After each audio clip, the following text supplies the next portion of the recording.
Thank you, Alana. And Miriam Goldman's session on martial arts and mentorship was a beautiful lead-in to my session on building a mindset for technical leadership. We're going to talk about how you as a leader can change the culture of your organization by understanding yourself and growing yourself. So if you're finding yourself right now on the phone, multitasking, doing other work, I invite you to put all that down and be present. Take a moment to arrive together. Find a comfortable seat, but one in which you are still alert and sitting in a dignified manner. And let's take a moment together to arrive. Letting our minds release from where we just were. Also releasing from where we're about to be in the future. And resting our attention on the present to allow our minds to catch up with our bodies.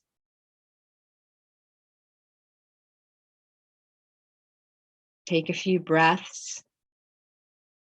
Notice your current experience.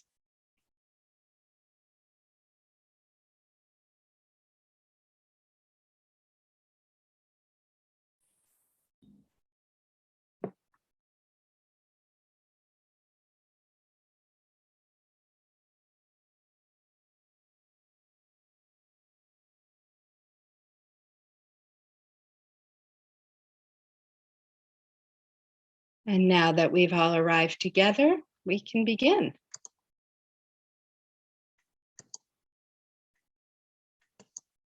So my name is Dori Kelner, and I have spent 4 decades in technology.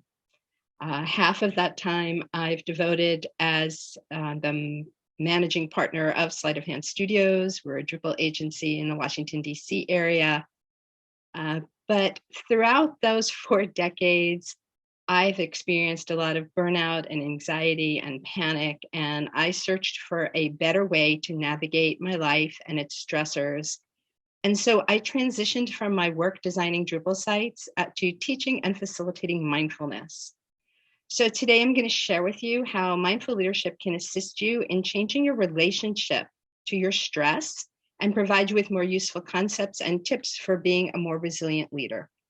Now, I only have 30 minutes to do this, and typically I work with organizations over much longer periods of time to achieve results. But I think I have chosen a few key elements that will be actionable for you today. Just remember that workplace culture doesn't magically change because you change your directives. It changes when you begin to understand yourself relative to others. So we're going to use the chat extensively here. So please feel free to open your chat window and engage. How many of you already have a perception of me from my bio and how I started this session? You can put in the chat yes or no, or what your perception is. It's normal for your brain to label information that's coming at you. Your perception and your behavior are guided by what we call mental models. A mental model is a framework for your underlying assumptions that might have come from socialization or your values, your belief, your education, your experience, all the things that allow you to organize information and understand the world around you. Problem is that these are really limiting because you have these expectations about everyone you're with, and you expect other people to fit the labels that you assign to them. And so you build these models over your lifetime, and you don't recognize when you need to let them go. And your mental models end up becoming barriers to change and growth and acceptance. And therefore, they're also limiting your ability to lead. So we look at ways to change those patterns that are caused by our mental models. And those are often sources of bias, misunderstanding, blaming, micromanaging others. The research shows we can break these patterns of our mental models by building our emotional intelligence. These are aspects of self-awareness, self-management, motivation, and empathy, and social skills. And emotional intelligence is the key to both personal and professional success. So we're going to talk about how we can change who we are in relationship to others, as well as in relationship to the workplace. So whether you embrace this kind of change really depends on your mindset.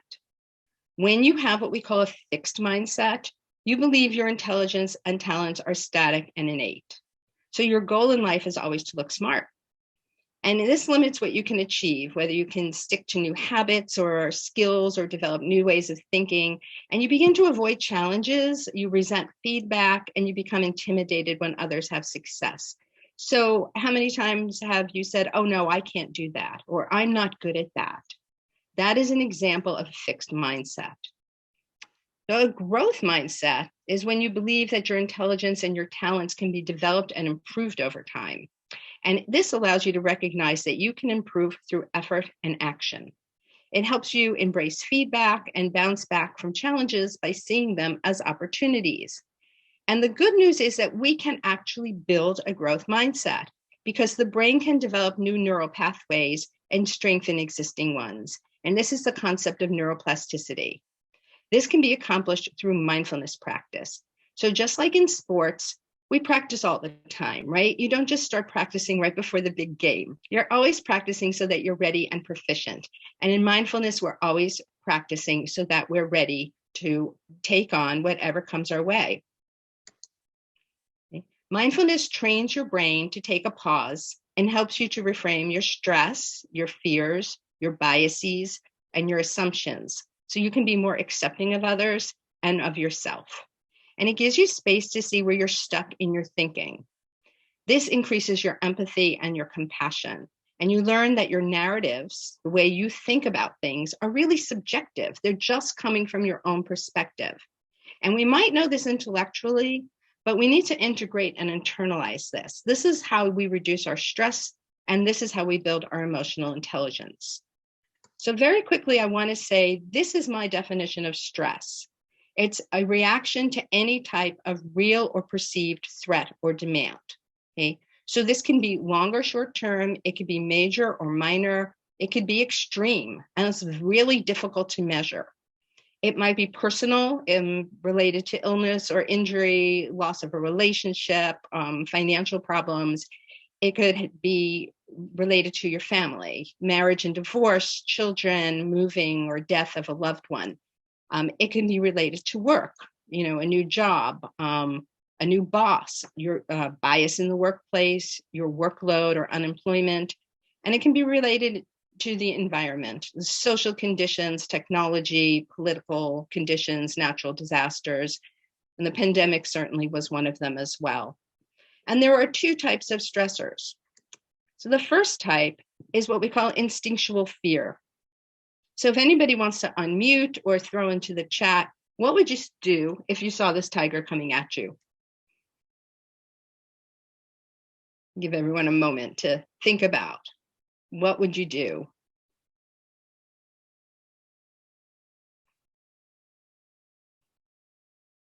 Run away, freeze. Yeah. This survival instinct within us, the survival instinct in us to a physical threat is fight, flight, or freeze. And the scientific reason behind that is that there is a part of the brain called the amygdala, which is also known as the primitive brain, and it protects us from physical harm. This is our survival instinct. It starts kicking in our adrenal system, and we get pumped with cortisol, our blood pressure goes up, our pulse goes up, and we're going to fight, flight, or freeze in order to survive. Okay? But there's a whole nother type of fears that hit us, which are called identity fears. And so look at these and maybe throw in the chat which ones of these resonate with you.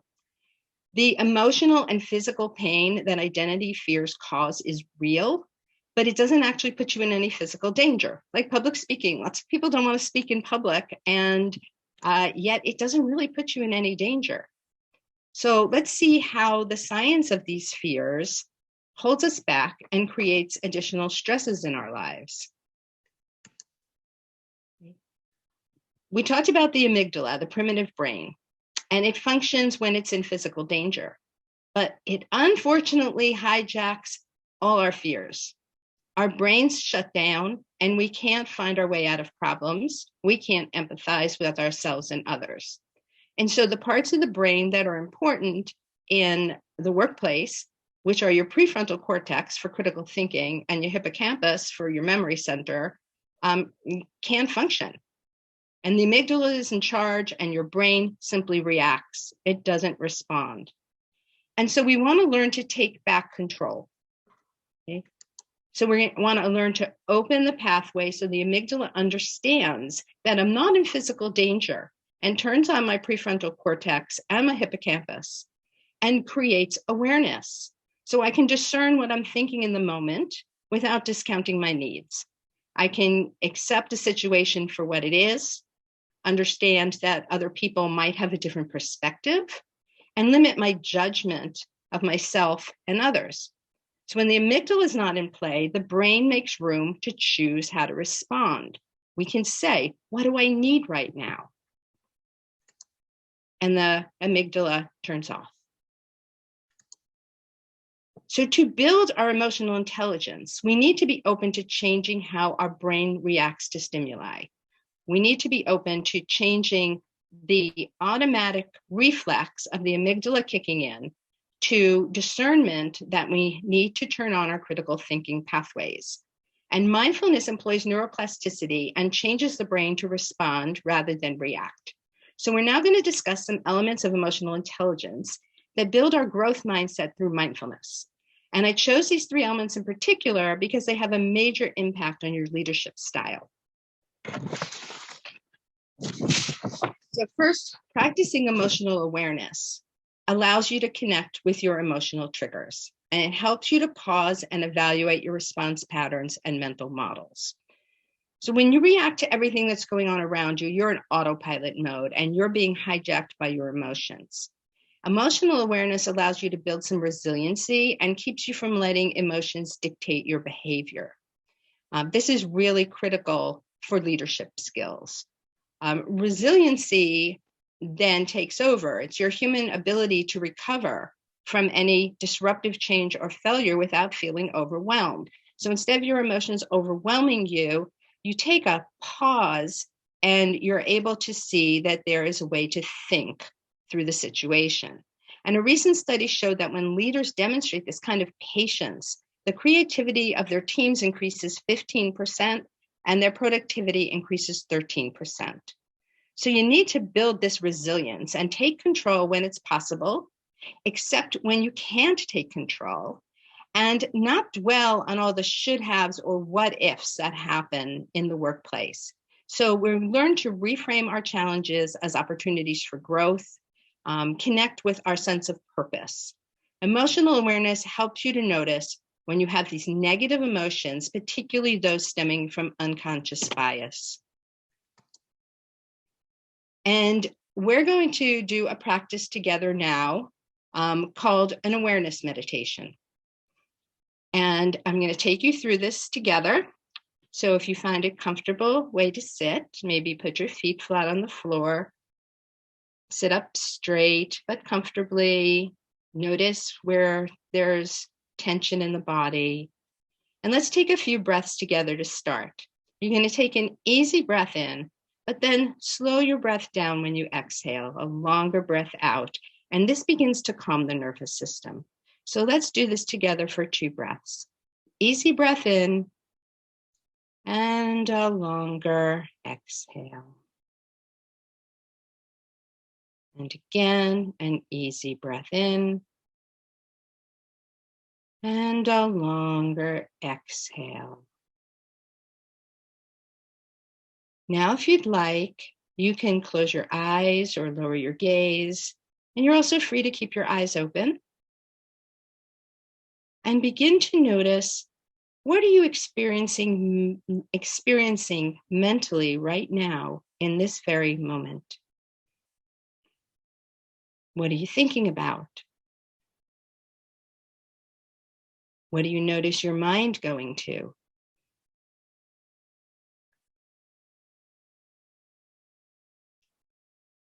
Frame it in a way like my mind is doing X, wandering about, feeling settled, thinking about something in the future or something you did in the past. Are you feeling mentally alert, mentally sleepy? What are you experiencing mentally right now in this moment?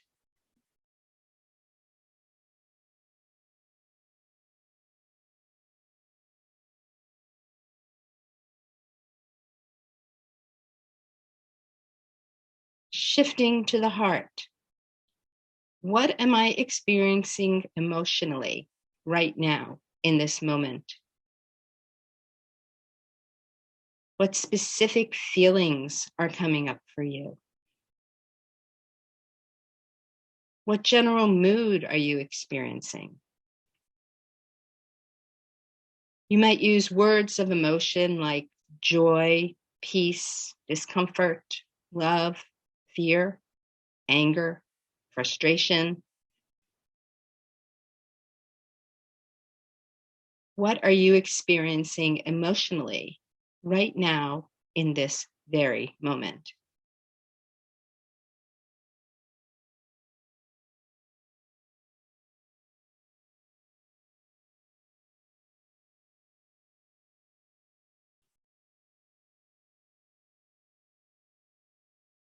And now, what are you experiencing sensationally right now in this very moment? In your body, how does your posture feel? Perhaps scanning the body, starting at the feet, the legs, the hips, the torso, the back, chest, shoulders, arms, hands, neck, head. Noticing areas of ease and areas of stress. Perhaps you can relax them a bit. Maybe your tongue is glued to the roof of your mouth. Maybe noticing what sights or sounds or tastes you're experiencing, or the points of contact with your feet on the floor, your hands on your lap, your butt in the seat. What are you experiencing sensationally right now in this very moment?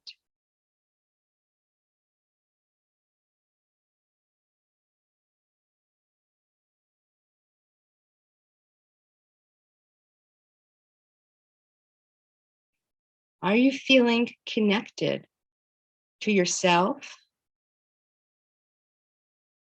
Are you feeling connected to those of us in the session?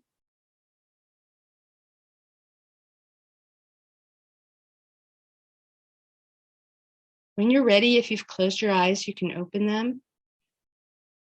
And again, let's take some deep breaths together. An easy breath in and a longer breath out. One more time, an easy breath in and a longer breath out. This exercise helps us build awareness of self. That way we can see when our emotions have gotten to us, gives us some space to be accepting of what we're experiencing. And you can do this periodically throughout your day to recenter and ground yourself. Now we're going to talk a bit about empathy. Empathy is a key element of emotional intelligence. It allows you to connect to the pain of others, what people are going through in their personal lives that might impact them at work. And that's truly important for leadership. Empathy makes you more relatable and approachable, and it sets an example for others and creates a more humanistic work environment that builds morale and productivity and loyalty. So negative emotions often arise from your learned mental models, and they can result in an intuition that isn't truly aligned with your values of fairness and equity. So good leaders know they can't let their emotions get the best of them. And research shows that we can build empathy for others by practicing self-compassion and gratitude. This was what builds feelings of connectedness with yourself and others. So if during the previous exercise, you felt a bit disconnected from yourself as you were practicing, or you felt disconnected from the group, even though we're all online, we should feel like we're a connected group of people working together. This will help build that feeling of connectedness. So what we're going to practice is cultivating compassion. And again, I'm going to ask you to come into that comfortable seat where you're both alert and comfortable and yet dignified. And for this one, you might want to close your eyes or lower your gaze because you're going to imagine a good friend coming through the door.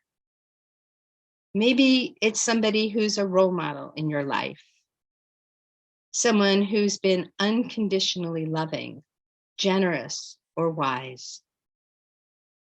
This can even be a family pet because they're really good at giving unconditional love. So let's take a moment finding that good friend or unconditional person in our lives.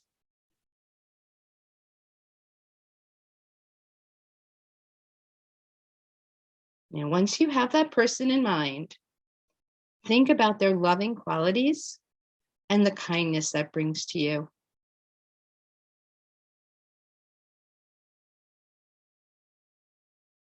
Noticing the feelings that come up, the warmth and the kindness, the unconditional love. Maybe you feel this in your heart.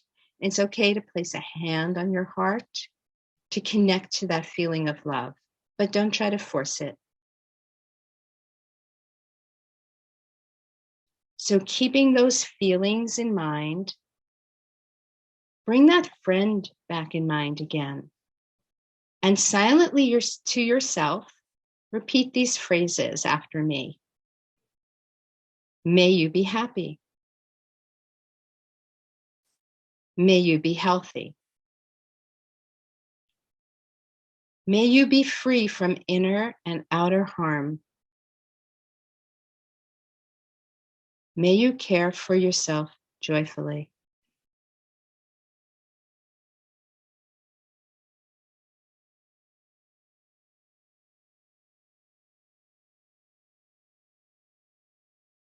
That good friend brought feelings of love within you. Can you hold on to those feelings and bring yourself to mind? It's often hard for us to love ourselves the way we love others.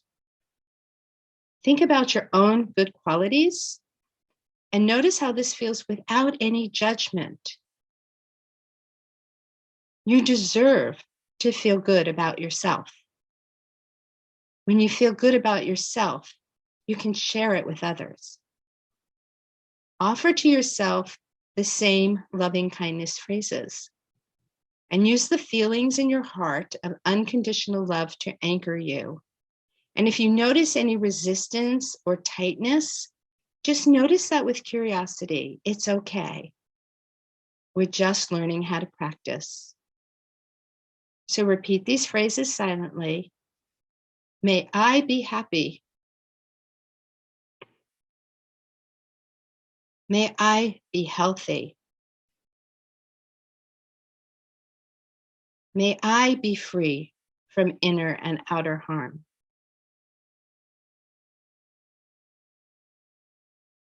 May I care for myself joyfully.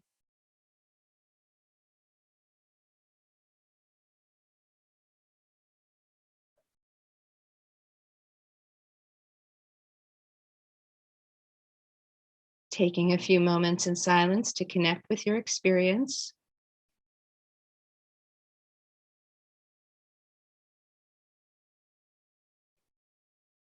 And when you're ready, opening your eyes, maybe bringing some movement back into your body, wiggling your fingers and toes, or turning your head from side to side. And feel free to use the chat to share your experience with others. I'd love to hear how you felt giving loving kindness to someone else and receiving it for yourself. So this is the exercise in cultivating compassion.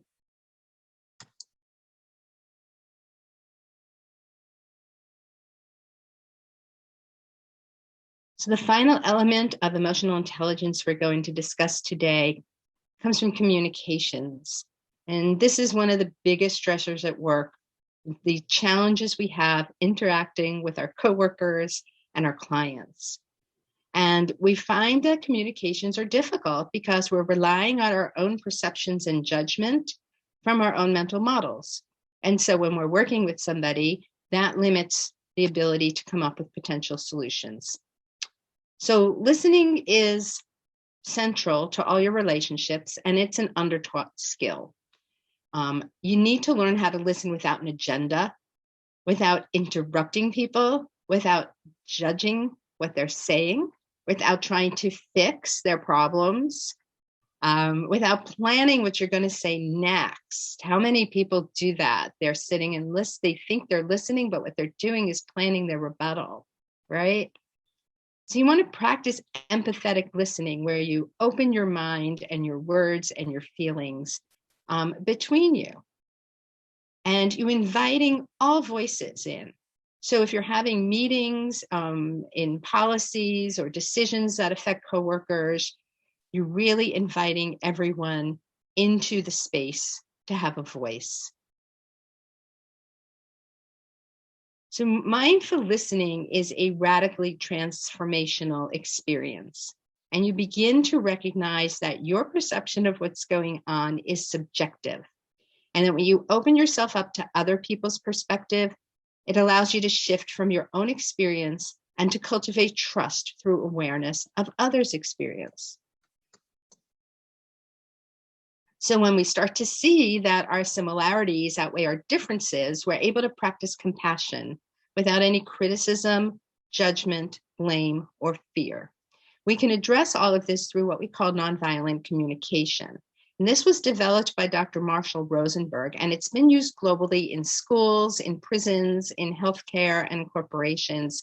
And it's described as a language of compassion and a tool for positive change. So it raises your consciousness so that you understand what triggers you and how to take responsibility for your own reactions and deepen your connection with yourself and others. So nonviolent communication naturally flows out of the other two practices that we just did. So that's why I did them in that order. It's based on both emotional awareness, expressing our true self to others, and empathy, empathetically hearing others, how I feel and how you feel. And it equally promotes speaking and being heard. And it keeps you from leading from a place of fear and asking more open questions. So practicing nonviolent communications allows you to reframe how you express yourself and hear others. You begin to talk in terms of what you observe, how you're feeling, what your needs are, and leaving space open for choice in responding to other people's requests. So it has these four elements: observations, recording an observation without assigning value to what happened. This is where we tend to jump from observation to judgment very quickly. So if somebody is chronically late to meetings, we might very quickly jump to, they're disrespectful of my time. Okay? Now, that is not objective. That is your own perception of what happened. The observation is, this person is chronically late to meetings. Then we go on to feelings. Checking into your body and heart. We just did this in the first practice, expressing your own experience and not insinuating what others are doing. So instead of saying, you're disrespecting me when you're late, you might say, when you come late to meetings, I feel like you're not prioritizing our time together. Okay. Then we move on to needs. What do you need to feel better? Do you need appreciation or support or acceptance? What do you need to feel better?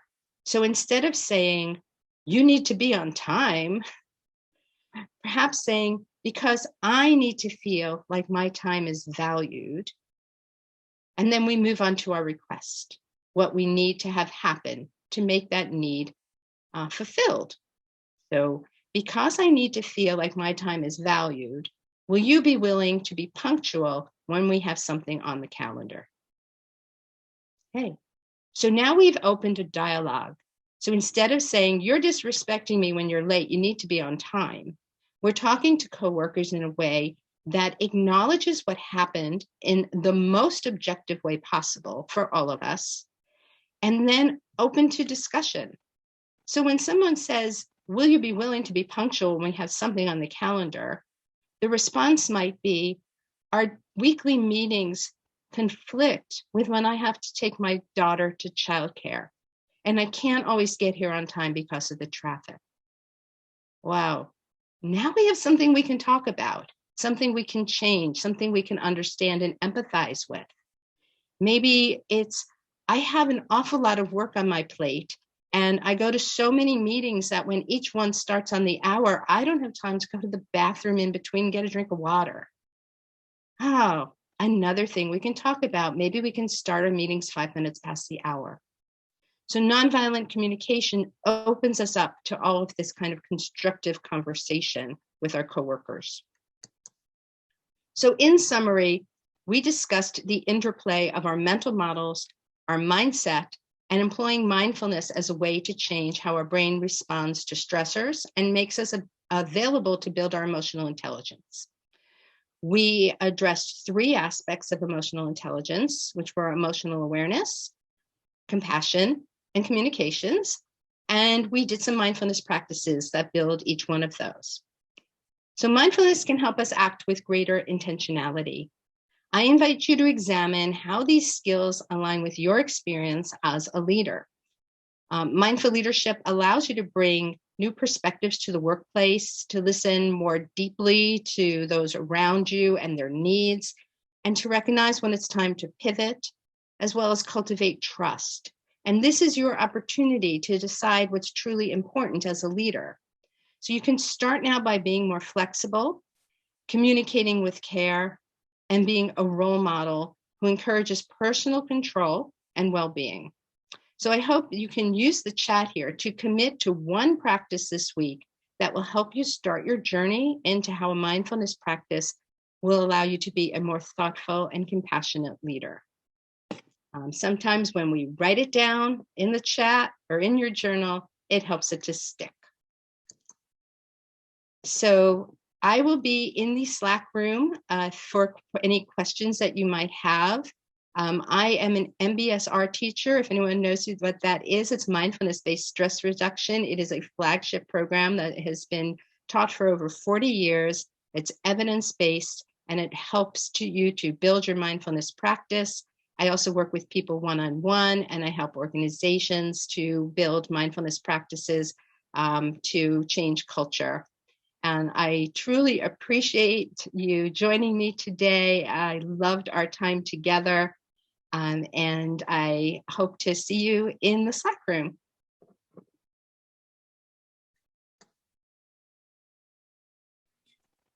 Thank you so much, Dori. That was absolutely awesome. I think we should direct any questions probably to Slack, as we did go over it just a little bit, although we do obviously have a little bit of a buffer here if anyone has any urgent questions.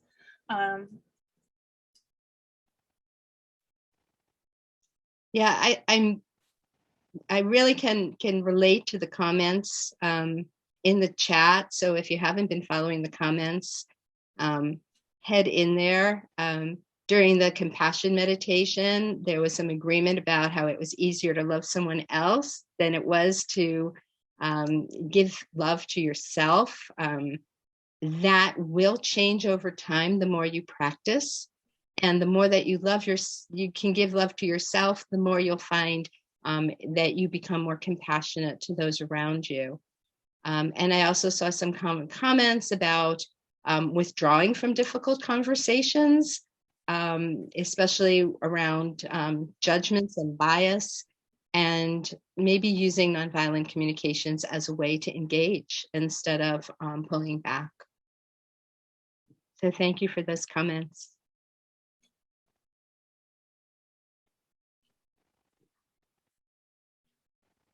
Well, thank you for such an awesome session. I think this probably really helped a lot of people, and I will be very happy to have this recording to go back and look at as well.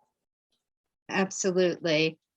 And certainly you have my contact information now, so whether you're in the Slack or you want to reach out to me offline, I'm here to talk to you, support any needs that you might have. Awesome. Well, thank you so much. My pleasure.